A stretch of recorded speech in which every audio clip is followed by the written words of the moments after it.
What's going on, everybody, and hope you are doing well. So for today's video, I'm going to go over some tips and how you can determine which lens to purchase for your photography style or videography style, or both.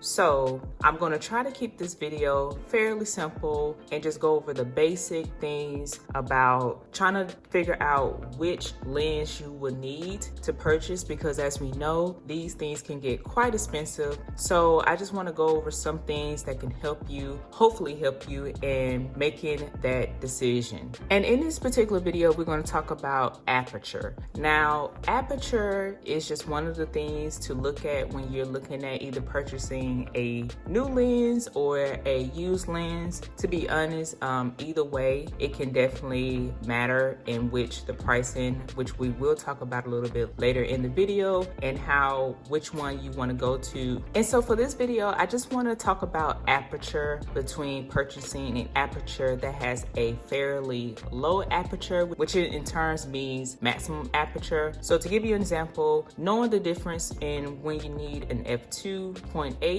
aperture versus like an f4 aperture, which is considered that to be the maximum aperture for that lens. Now, if you're new to photography, this video might help you a little bit more, because to be honest, you may be like me and how I was before starting out and trying to learn the difference between all the different things in photography. But again, for this particular video, I just want to talk about aperture specifically because that can affect the price of that lens. So you may be wondering why some lenses may be more expensive than others. A lot of time it has to factor in with build quality, the aperture, kind of just those few things right there. And there's so many details to go over, but again, we're going to focus on aperture. So for me, in the beginning of my experience and so far up until now in this point with photography and just doing, filming videos and things like that, I have kind of like figured out pretty much what I would prefer for a lens. So we're going to go over 3 topics. One is going to be determining when do you take pictures, or when do you record, if you vlog, just a variety of different things that involves recording or filmmaking or videography. Next thing we're going to talk about is size or portability. And then third, we're going to talk about price. So again, those are just the 3 things I want to quickly cover in this video, because those are kind of the overall 3 things you're going to be looking at when you're trying to determine a lens that you want to check out and purchase. So let's go ahead and jump right into it. Okay, so the first thing we'll talk about is f-stop, which is the aperture. Now, just to quickly go over an aperture, kind of give you an idea of why it matters and factor into the next 2 things. One is that the amount of glass it takes to produce a f2.8 or less aperture. Now, sometimes that's not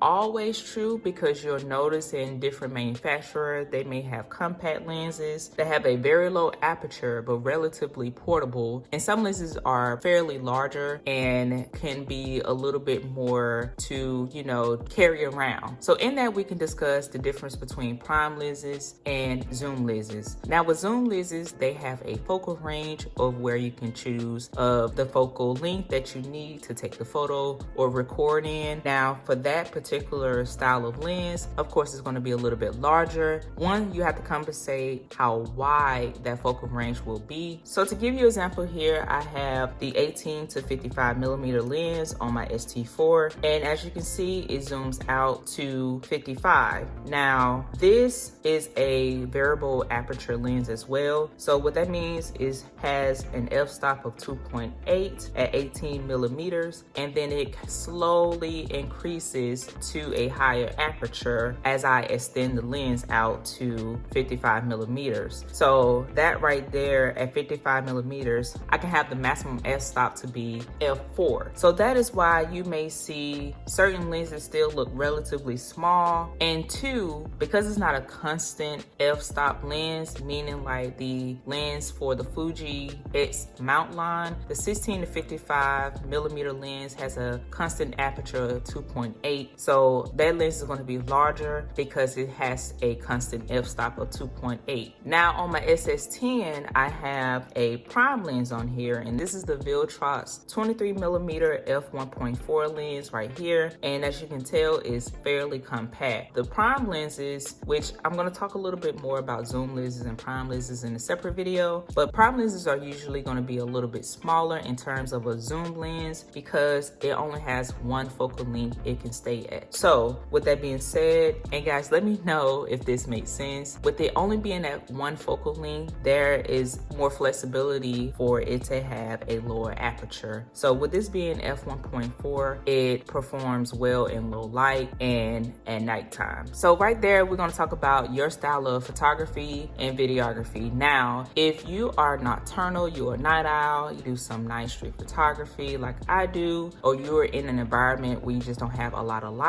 then you want to consider a lens that has a fairly low aperture, so that way it can compensate for the low light conditions. Now, if you know you are always in a well-lit area, or you take pictures during the daytime, you're in a reasonably amount of decent light where the lens can let in a lot of light, then an f4 or a higher aperture lens may be suitable for you, which means sometimes that can be more budget friendly. Now, because lenses get very expensive when it comes to many factors, again, particularly for the apertures, the lower the aperture, usually the more the lens is going to cost. So that's not always true, but for the most part, it usually is, because there's more glass to use in that lens. Also, when there's more glass to use, the build quality tends to be better, and it has to compensate for all that material being used. Sticking to overall idea of what type of photography you do, then that is something you really have to evaluate when you're taking pictures, what you're taking pictures of, and the lighting conditions. And a lot of that can factor in saving money and which lenses you're not just going to be stuck with because you don't use that lens, or it's just too much to carry around. So we covered the first thing is your style of photography and evaluating your environments. And now we're going to move on to the second thing, which is size. Now, I touched on this a little bit with the first thing to evaluate. And so when it comes to size and portability, I know a lot of people that is a big deal as far as like,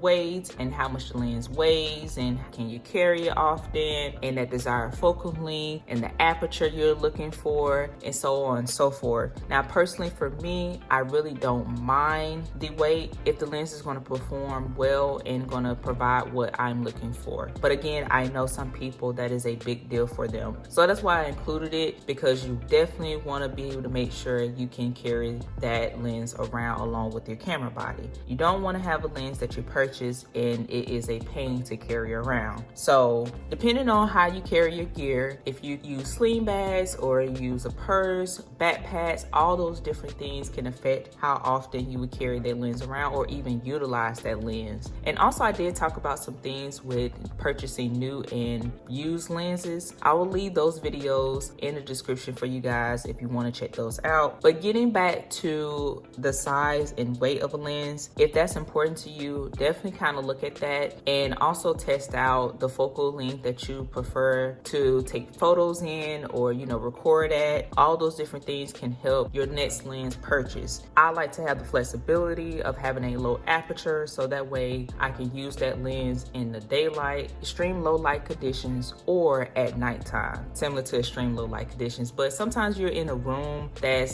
has a dim light, you're not necessarily outside, and that is an extreme low light situation. So having a flexible lens that can have a very low aperture is important to me. But you can also evaluate when would you use that lens, and do you need that one particular focal length that you can just take those style of pictures in one setting at a low aperture. All right, so finally we're going to talk about price. Now, if you're new around here, then I do like to talk about deals and saving money. So this is probably one of those things where I always try to say, if you can save money, definitely do so, because it will help on looking at other things, later on down the road. And some people just have other hobbies. So with that being said, pricing is definitely a big factor, mainly because for those people and you're not making money off photography, you may have a budget in mind and you're trying to stay around that budget. With zoom lenses, depending on the manufacturer, it can get very expensive with having a low aperture, and that's including buying used lenses as well. Versus if you're looking at a prime lens, sometimes they're a little bit more affordable than a zoom lens. Why? Because you don't have a wide focal range to use with that lens. But depending on that lens and the build quality, like I mentioned earlier, that can definitely affect the price as well, of course. So the better the build quality, the more it's going to cost. That's not always the case. There are some exceptions to quite a few of these things that I'm discussing right now, but for the most part, yeah,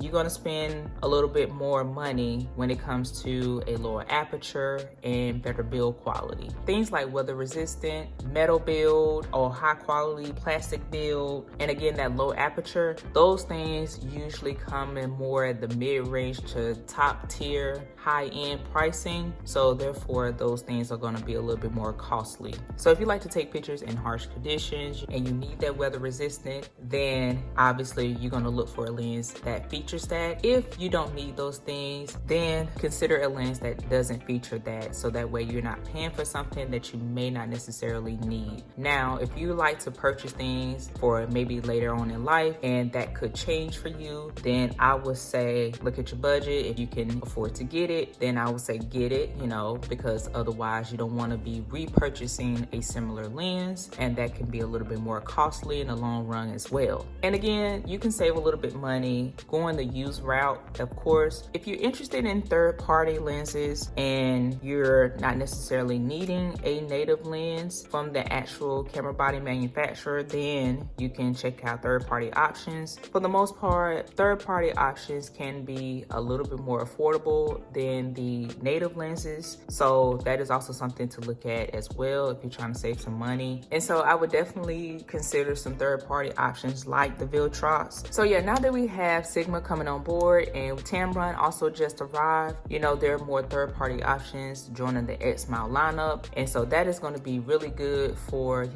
Fuji users. But again, this is for all camera manufacturers. It's not geared towards any specific manufacturer, so definitely look into all the third-party manufacturers that are available in your camera mount system and kind of just get an overall idea, read reviews about those. And that's one thing I have to stress is research is so important. And I know you can watch videos and but it's sometimes, even for me personally, I like to still do extensive research because these are fairly big purchases, so you want to make sure you're very happy and get an overall balanced idea of what you're purchasing. So just to wrap up and recap on some of the things we touched on. So again, overall, we're talking about the aperture of lenses, and we touched on the size / weight, portability, and we touched on pricing, and we also discussed the type of environment / lighting conditions you're typically in. And again, those are just the basic things, and looking at whether you need a low aperture lens versus a lens that has a maximum aperture of f4. If you're looking for an aperture that performs well at low light, usually it's going to kind of start at around the f2.8 mark, and then it'll go below there. Again, if you're looking something that's not necessarily good for low light, f4 is usually going to be the starting point. And sometimes a lens that has a maximum aperture of 3.5, those lenses can have an aperture range from 3.5 to 5.6 when it comes to zoom lenses. There's so many lenses out there and there's so many things to discuss, but that's just to give you an idea and what to look for. So again, evaluate those things and look at your style of photography and videography when you're looking at lenses with a certain maximum aperture. So all right, you guys, that's pretty much going to wrap up this video. I hope you found it very, very helpful. You guys already know the drill. Hopefully you consider subscribing and giving this video a thumbs up. It definitely helps out the channel so much. And I just want to say thank you so much to all the support that I have receiving. I really appreciate it. I'm so close to 1,000 subscribers, so I'm really excited to hit that milestone, something I'm looking forward to. So if you find my videos helpful, hopefully you share it with someone who's trying to get an idea of what type of lenses they need to consider according to their style of photography / videography. I feel like I said that so much, but that is the main key point, and hopefully that is the takeaway you have. Just kind of evaluating yourself and what you need versus what's being recommended or what you think you may need. And I I myself still do that to this day. So don't feel like, you know, once you got it in the bag, you have to stick to it. No, it can change, it can vary. And I have some other things to cover in another video. But again, you guys, with all that being said, I'll hope to see you guys in my next video. Peace. This lighting was definitely not the best, but yeah. So of course the sun went down on me as I was trying to wrap up this video, but we got it done.